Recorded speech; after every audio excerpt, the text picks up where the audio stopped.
Simple Learning Corner। अब हिंदी में हाथी और चींटी की कहानी।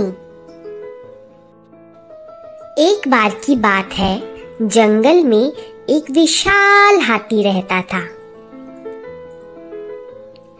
प्रतिदिन वह बड़े बड़े कदमों से चलते हुए चींटियों की बस्ती को अपने पैरों के नीचे कुचल देता था। तब चींटियों ने हाथी को सबक सिखाने का फैसला किया। एक दिन जब हाथी केले के पत्ते खा रहा था, तब चींटियों ने उसे काटना शुरू कर दिया। दर्द सहने में असमर्थ हाथी ने जोर से तुराही बजाना शुरू कर दिया। चींटियों को हाथी के लिए दुख हुआ। उन्होंने कहा, हमें खेद है, हम केवल तुम्हें सबक सिखाना चाहते थे। हाथी को उसकी गलती का एहसास हुआ। वह समझ गया कि सभी जीवित प्राणियां दर्द महसूस करते हैं। उस दिन के बाद से हाथी ने कभी भी दूसरों को परेशान नहीं किया। इस कहानी का नैतिक मूल्य यह है कि बड़ा हमेशा बेहतर नहीं होता। दो पेड़ों और गौरैया की कहानी। एक नदी के पास दो पेड़ थे। एक बार एक छोटी सी गौरैया उस रास्ते से गुजर रही थी। गौरैया ने पहले पेड़ से पूछा, प्रिय पेड़, मुझे लगता है बहुत तेज बारिश होने वाली है, तो क्या मैं आपकी शाखाओं पर मेरे और मेरे बच्चों के लिए घोंसला बना सकती हूँ?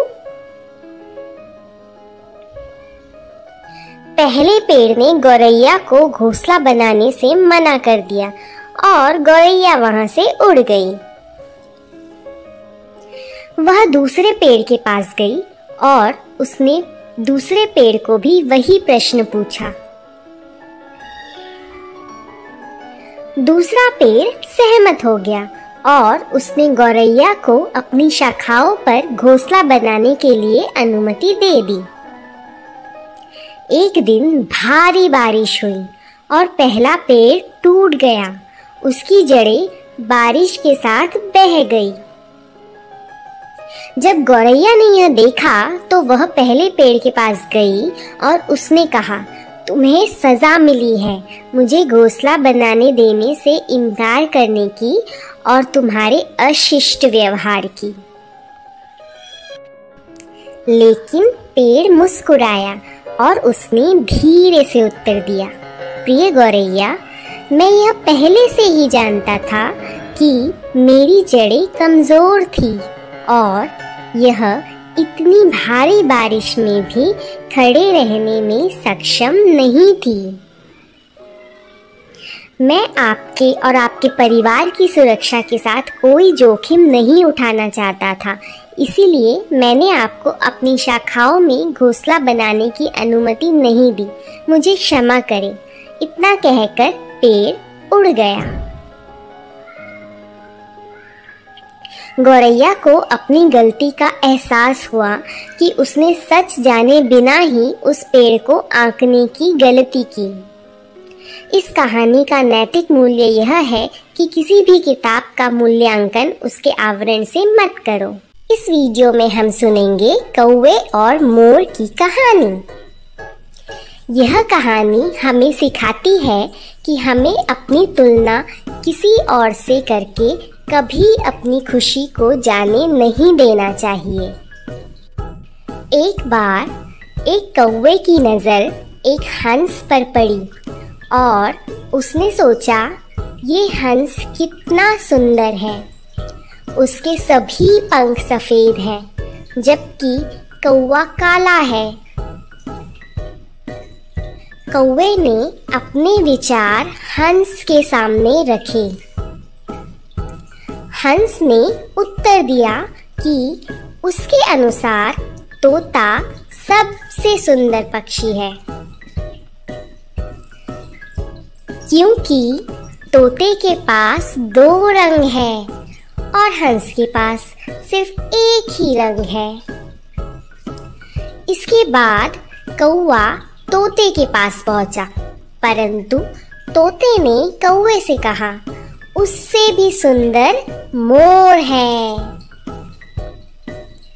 क्योंकि यह बहुरंगी है। जब कौवे ने अपने विचार मोर के सामने प्रकट किए, तब मोर ने उत्तर दिया, मेरे प्यारे कौवे, इस ग्रह पर तुम सबसे भाग्यशाली पक्षी हो, क्योंकि तुम्हें कभी कोई भी पिंजरे में बंद नहीं करता। मैं अपनी खूबसूरती की वजह से इस पिंजरे में फंस गई हूँ और तुम आजाद हो। यह सुनकर कौवे ने सोचा, वह कितना मूर्ख था, और उसने भगवान को धन्यवाद दिया कि उसे वैसा बनाने के लिए जैसा वह है। इस कहानी का नैतिक मूल्य यह है कि कभी भी अपनी तुलना दूसरों से ना करें। आप जैसे भी हो और आपके पास जो भी हो उसमें खुश रहें। घमंडी तोते की कहानी। एक बार एक बड़े से पेड़ में एक तोता रहता था। उसे अपने हरे रंग के पंख और लाल चोंच पे बहुत गर्व था। एक दिन उसने एक कौवे को देखा और उसने कौवे को देखकर अपने मन में सोचा, इसके पंख कितने बदसूरत हैं। उसने कौवे से कहा, तुम्हारे पंख कितने काले और भद्दे हैं।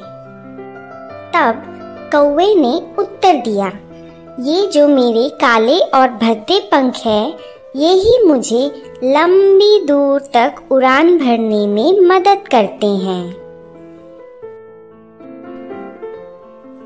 तोता थोड़ा और पास आया कौवे के, और उसने कौवे के पास आकर अपने पंख फैलाए और उसे यह दिखाया कि उसके पंख कितने सुंदर हैं।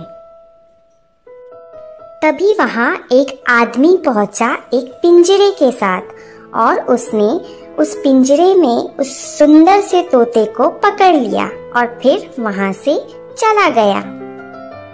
इस कहानी का नैतिक मूल्य यह है कि हमें कभी भी अपने पास किसी भी हुए चीज का घमंड नहीं करना चाहिए। सच्ची मित्रता। गिलहरी और कुत्ते की कहानी। एक बार 2 बहुत ही अच्छे दोस्त थे। एक थी गिलहरी और एक था कुत्ता। वे दोनों हमेशा एक साथ ही रहते और एक साथ ही खेलते थे। गिलहरी बहुत ही चुस्त थी और वह हमेशा हर खेल में जीत जाती थी। कुत्ते को बहुत बुरा महसूस होता था और वह सोचता था कि वह किसी काम का भी नहीं है। एक दिन बहुत ही तेज बारिश होने लगी। गिलहरी को बहुत मस्ती सूझी और वह बहुत उछल कूद करने लगी। उछल कूद करते हुए अचानक से गिलहरी का संतुलन बिगड़ा और वह नीचे पानी में गिर गई। गिलहरी अपने दोस्त कुत्ते को उसकी मदद करने के लिए बुलाने लगी। गिलहरी की आवाज़ सुनते ही कुत्ता अपनी दोस्त गिलहरी की मदद के लिए दौड़ता हुआ चला आया। उसके बाद गिलहरी कुत्ते की पीठ के ऊपर बैठकर एक सुरक्षित स्थान पर पहुंच गई। गिलहरी ने उसकी जान बचाने के लिए अपने दोस्त कुत्ते को धन्यवाद किया। इस कहानी से हमें यह शिक्षा मिलती है कि हमेशा अपने ऊपर विश्वास रखें। हर कोई अपने तरीके से खास होता है। हर किसी में अपना एक हुनर होता है। ऐसे ही और वीडियोस देखने के लिए लाइक, शेयर और सब्सक्राइब करना ना भूलें।